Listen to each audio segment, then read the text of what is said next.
Organization datang siapa PB umur 70 tahun ke bawah itu masih disebut pemuda. Nah tadi saya lihat yang main drum tadi sampai saya berdebuk jantungnya. Masih bocah cilik begitu. Waduh, saya kaget. Lindung. Wah ini penginjilan proses regenerasi yang berdiri di sini seperti Musa aku dipanggil oleh Tuhan. Umur berapa? Nah, lali kok. Pada lali semua. Musa ketika dipanggil Tuhan menerima kitab Taurat umur berapa ya? 80 tahun. 40 tahun dia di mana? Di istana Firaun. 40 tahun ketika dia membunuh orang Mesir. Ketika pertikaian orang Israel dan Mesir, dia kabur kemana?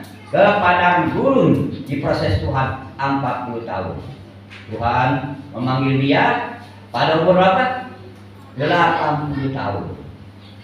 Dan dia meninggal sebelum tidak masuk ke tanah perjanjian, umurnya 120 tahun. Kejadian 6 ayat 3. Jadi umur kita tidak usah khawatir. Oh, kita ini udah tua. Prospek kita ini kebanyakan orang Bali umurnya 70 tahun. Ini Pak Bobi, umurnya udah 60 tahun ke atas semua, hampir 70 tahun. Nanti kita bilang masih pemuda. Amin. Jadi kita tidak usah khawatir. Serahkan segala khawatir kepada Tuhan. Kita baru memperingati apa dari kemarin? Omongan itu kenaikan Tuhan Yesus ke sorga. Kenaikan Tuhan Yesus ke sorga. Untuk itu kita lihat kebenaran firman Tuhan di dalam satu ayat Kisah Para Rasul. Kisah Para Rasul 1 ayat 8. Oke, udah ketemu? Kita akan membacanya bersama-sama. Kisah Para Rasul 1 ayat 8. Demikian bunyi firman Tuhan 1, 2, 3. Tetapi kamu akan menerima kuasa kalau Roh Kudus turun ke atas kamu, dan kamu akan menjadi saksiku di Yerusalem dan di seluruh Yudea dan Samaria dan sampai ke ujung bumi. Amin. Ini yang berkata siapa ini? Tuhan Yesus sendiri. Tuhan Yesus berkata, kamu akan menerima kuasa kalau Roh Kudus turun ke atas kamu, dan kamu akan menjadi saksiku di Yerusalem dan di seluruh Yudea dan Samaria sampai ke ujung bumi. Pelayanan kami kadang pelayanan secara holistik. Ada banyak yang bersaksi.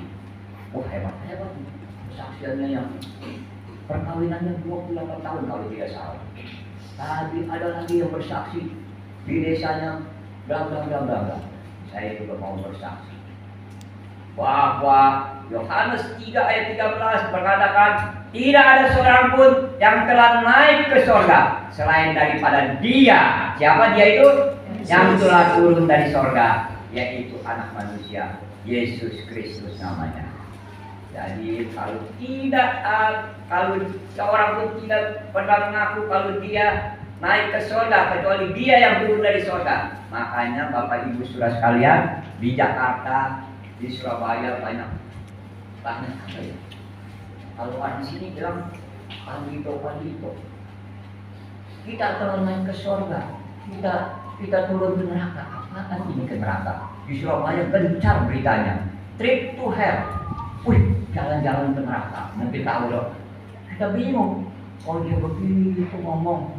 Kira-kira ya Tuhan mengatakan tidak ada seorang pun yang telah naik ke sorga selain daripada Dia Tuhan yang telah turun dari sorga, yaitu Anak Manusia Tuhan Yesus Kristus.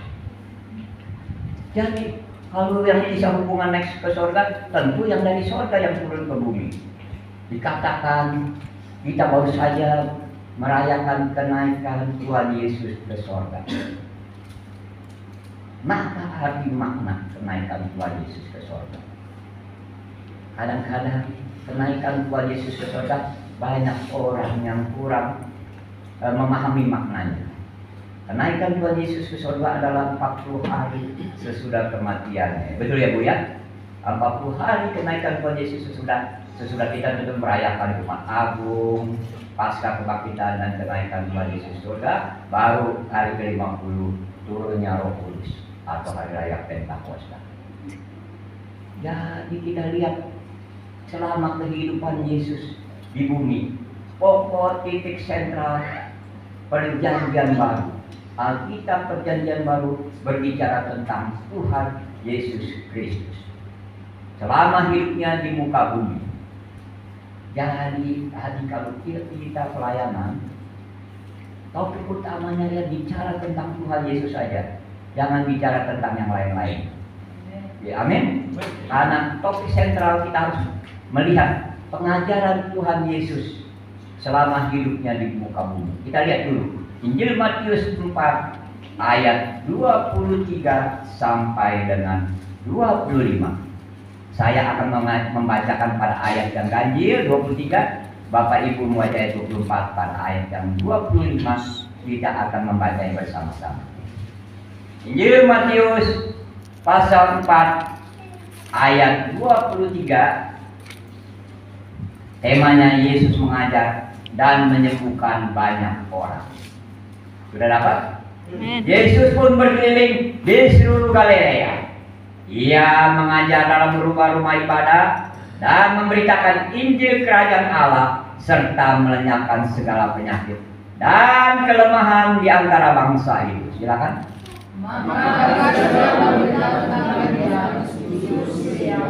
Dan dibawa kepadanya semua orang yang buruk keadaannya, yang menderita berbagai penyakit sengsara, yang kerasukan, yang sakit ayam, dan yang lumpuh. Lalu Yesus menyembuhkan mereka. Bersama-sama, ayat maka orang banyak berbondong-bondong mengikuti dia. Mereka datang dari Galilea dan dari Dekapolis, dari Yerusalem dan dari Yudea dan dari seberang Yordan. Amin. Jadi selama hidupnya Tuhan Yesus di muka bumi, dia apa katanya beritakan Injil Kerajaan Allah, dan dia mengajar di rumah-rumah ibadah, dan jangan lupa dia menyembuhkan banyak orang yang buruk keadaannya. Kita bingung nih, buruk keadaannya apa ya? Ternyata maksudnya buruk keadaannya itu bukan buruk rupa. Buruk keadaannya itu buruk keadaan kita, ekonomi kita, sosial kita, sakit penyakit kita, keadaan emosional kita, keadaan spiritual dan lain-lainnya. Makanya moto pelayanan harus diingat. Banyak yang bersaksi. Moto gerejawi itu ada 3 sebenarnya. Marturia, kesaksian. Ini bagus dari kesaksian. Kita harus bersaksi. Bersaksi bahwa Tuhan telah menolong kita, menyembuhkan kita dari sakit penyakit, dari mara bahaya, dari segala masalah ekonomi dan lain-lainnya. Kita harus bersaksi. Maka gereja-gereja sebelum ibadah firman, mereka bersaksi. Gereja harus bersaksi, dan gereja juga harus koinonia, bersekutu. Bersekutu seperti kita di sini. Waktu zamannya COVID, mereka sangat senang kalau ibadahnya online. Waktu itu kebetulan saya ditunjuk waktu di Jakarta menjadi hostnya, untuk moderator, mengundang para rektor, STT, mengundang ketua-ketua sinode untuk memberitakan. Bukan saya yang berkhotbah, saya jadi hostnya saja, tapi saya juga kurang nyaman waktu COVID itu, karena waktu kita pemberitaan firman yang ditangguhkan para hamba-hamba Tuhan yang top, mereka kita lihat dari layar, ada yang lagi makan kacang, ada yang lagi pakai celana pendek, ada yang lagi pakai keluar diri mau di kamar mandi, dia lupa matiin zoomnya. Waduh. Tetapi waktu itu yang di Gunung Wilis, di Gunung Anjas-Moro, di Gunung Semeru, mereka berteriak, Pak, datang kemari, kami di sini HP-nya jadul, Nokia, tidak bisa WhatsApp. Wah, masa? Maka saya datang ke sana. dengan teman saya tentunya. Oh betul juga, sinyal tidak ada. Jadi ibadah di sana lebih real, tidak dilarang kalau di desa kaki gunung, PPKM mana bisa naik ke atas sana, mau periksa-periksa pos-pos kayak gitu. Jadilah kami selama pandemi COVID dari namanya corona, dari corona COVID, Delta hingga Omicron, kami melakukan perjalanan turun penginggiran, istilahnya mission trip. Kalau orang-orang perjalanan artinya trip ke Bali untuk pariwisata, kita mission trip ke desa-desa. Bawa apa? Pelayanannya bawa Alkitab dari LAI. Bawa apa? Pakaian layak pakai. Seperti tadi kami sudah juga bawa untuk di awal, disumbang. Kami serahkan kepada Ibu Pendeta. Tapi kami yang bisa nanti di akhir firman ini, saya biasa suka adakan Bible quiz. 1-2 pertanyaan. Hadiahnya Alkitab saya masih ada. Dan hadiahnya juga ada masih celana jeans yang bagus, baju-baju yang bagus. Kalau bisa menambah nanti di akhir khotbah ini, itu hanya untuk motivasi saja. Apakah bisa mendengar dengan baik? Karena saya di desa kadang mereka kurang bagus. Apakah Bapak Ibu di sana bisa mendengar suara kami? Kadang kita kan di sini lain, kita ini di kota enak. Saya pelayanan di desa Caruban, desa Pesu. Peribadahnya ini mah enak jam 9. Jam 6 pagi saya nginepnya di kota Madiun. Dijemput pakai motor. Kalau di sini dijemput pakai motor, 20 menit, 15 menit sampai. Di sana dari Madiun ke Caruban 1 jam. Boncengan motor, saya bilang, kira-kira ini pemuda ini bawa gondol-gondol pakai dus-dus ini, dibonceng-bonceng, tiba pas jam 6, dijemput jam 5 di penginapan. Tapi apa? Hati apa? Sukacita ketemu pendeta Singgi di GUP. Kita pelayanan sini jam 6 pada. Masa? Cuma sekali tok. Di dekat makam Adi apa itu? Dia satu-satunya ospek Kristen, orang Jawa asli, pendeta, ibadah jam 6. Saya baru tahu jam 6, itu masih di kota. Di Gunung Wilis, di kaki Gunung Wilis, lebih seru lagi. Ibadahnya jam 10 tahu dong, jam 8. Kita dijemput jam 7, jam setengah 7. Saya tanya sama yang jemputnya, ini masih dekat Pak? Masih, tenang aja Pak, lewat bendungan dikit, lewat ini, lewat naik. Saya pikir, kok boleh sampai Pak, lewat Kertajati? Belum katanya. Jadi tiba di sana. Nanti kalau kita hati sukacita melayani, biarpun bawa beban, maksudnya beban dus-dus, jadi ringan. Amin. Jadi tidak usah khawatir. Apalagi ini kota Denpasar, kecil saya bilang. Pelayanan ini mah enak gitu, mimbarnya udah bagus ini, musiknya bagus komplit. Di sana ada gereja, tidak ada drum, tidak ada keyboard, cuma gitar. Jadi tidak usah heran lah kalau kita di sini dikasih fasilitas dari Tuhan, pergunakanlah. Seperti Tuhan Yesus berkata, beritakanlah kabar baik kepada setiap orang. Amin. Beritakan kabar baik selagi kau masih sehat. Kalau sudah sakit-sakitan, bagaimana? Biarpun saya ini dulu tabrakan nih kaki kanan saya. Dulu bukan mantan pembalap. Waktu masih muda, dia naik motor, saya naik motor ditabrak mobil.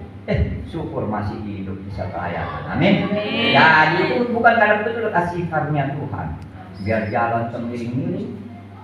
Tapi kami telah selama pandemi telah membaptis 53 jiwa orang Kejawen, orang Muslim, orang Buddhis di pantai Banten, dan terakhir di bulan April, 22 April kemarin hari Idul Fitri harus saya pulang Surabaya Jakarta. Ada baptisan air seorang ibu Komang asli dari Hindu Bali untuk kemuliaan nama Tuhan. Beri kemuliaan bagi nama Tuhan. Jadi perintah Tuhan di dalam dia selama hidupnya di bawah katakanlah pergilah, jadikanlah semua bangsa muridku, baptislah. Baru ajarlah. Maka aku akan menyertai engkau hingga akhir zaman. Amin. Kalau bukan disertai Tuhan, untuk apa saya pelayanan? Bayangin orang-orang muda di tengah-tengah COVID. Ponakan saya kan juga dokter spesialis, dokter Aldo SPOG di Jakarta dan dokter itu. Dia bilang, "Om mau kemana? Hati-hati, banyak nyawa yang melayang." Tapi kita harus ingat janji Tuhan bahwa aku akan menyertai kau hingga akhir zaman. Kalau terutama Tuhan menyertai kita, maka saya pegang teguh janjinya. Ketika pandemi COVID gencar, kita kan harus perjalanan banyak pelayanan ke desa-desa di transmigrasi di Lampung. Ada desa Bali loh di sana. Desa Bali di Lampung, Lampung Tengah. Kebetulan kami bersama Pendeta Stefanus Oik, POWK. Dia bilang, panggil saya Oik, berarti dia dari NTT.